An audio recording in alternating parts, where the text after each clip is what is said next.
It's 2 a.m. The house is dark except for one small lamp.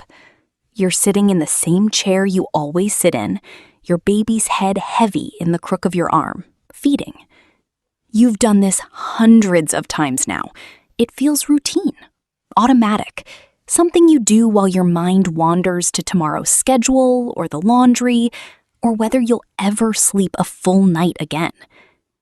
But here's what you don't see in that quiet, ordinary moment.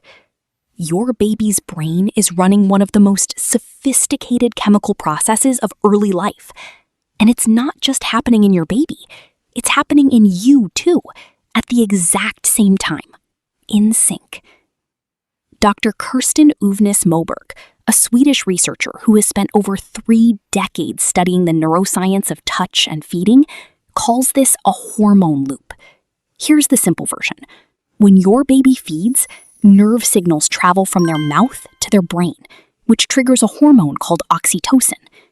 That oxytocin does 2 things at once. It helps your body release milk, and it floods your baby's brain with a sense of calm and safety. But it doesn't stop with your baby. Your own brain releases oxytocin too, at the same moment, which means this isn't just a feeding, it's a shared chemical event. 2 nervous systems syncing up in real time in that quiet chair at 2 a.m. If you've ever felt an unexpected wave of calm or closeness while feeding, even on an exhausted night, that wasn't just emotional. That was biology, real, measurable, happening in your bloodstream right now. And that's just the first layer. There's a second hormone in this loop that explains something even more surprising. Why your body seems to know things about your baby before your conscious mind catches up. That second hormone is prolactin. You may have heard the name before. It's the one responsible for milk production. But prolactin does something else that most parents are never told. It changes your brain. Research from Ruth Feldman at Yale and Bar-Ilan University, who has spent years scanning the brains of new parents, found that prolactin doesn't just support feeding, it actually reshapes activity in the areas of your brain responsible for vigilance and attentiveness to your baby's needs. In plain terms, feeding is quietly training your brain to become more finely tuned to your baby, cue by cue, night after night. This is why so many parents describe a strange new instinct after weeks of feeding, waking half a second before the baby even cries, sensing hunger before the fuss starts. That's not magic, and it's not something you're doing wrong if you don't feel it yet either. It's a hormone literally sculpting your brain's attention system in real time. Back in that chair at 2 a.m., your baby's tiny hand resting against your skin, eyes fluttering closed, none of this feels dramatic. It feels like nothing is happening at all. But underneath the stillness, 2 brains are being shaped by the same chemical loop.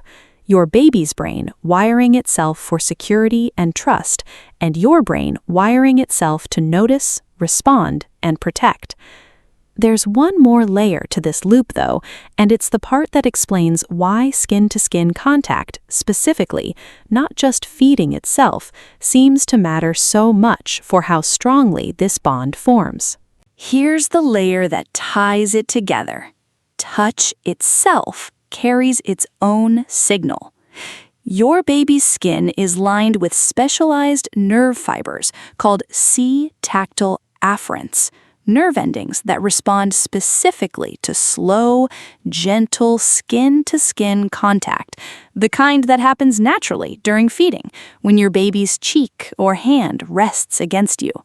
These fibers don't just register touch, they send a direct signal to the brain's emotional processing centers, deepening the calming effect of the oxytocin already flowing through the loop. This is why skin-to-skin contact, even for a few extra minutes, seems to matter so much in those early months. It's not a nice extra. It's a second channel feeding the same system, reinforcing the same message to your baby's nervous system. You are safe. You are held. You are not alone. And that message doesn't fade when the feeding ends.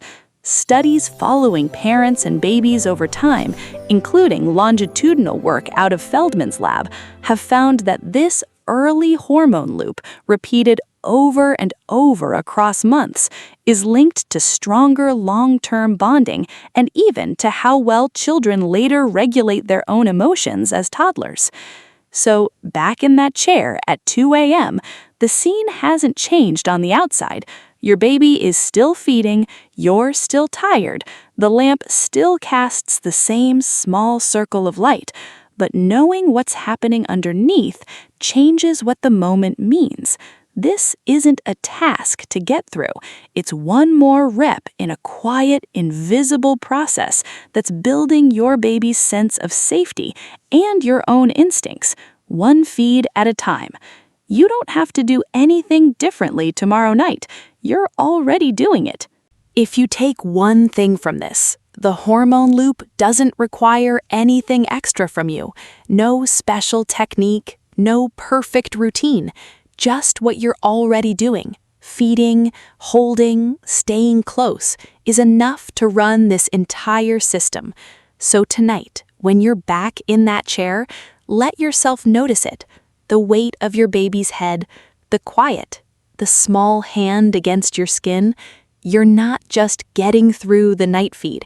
You're building something with your baby that no supplement, no gadget, and no parenting hack can replicate.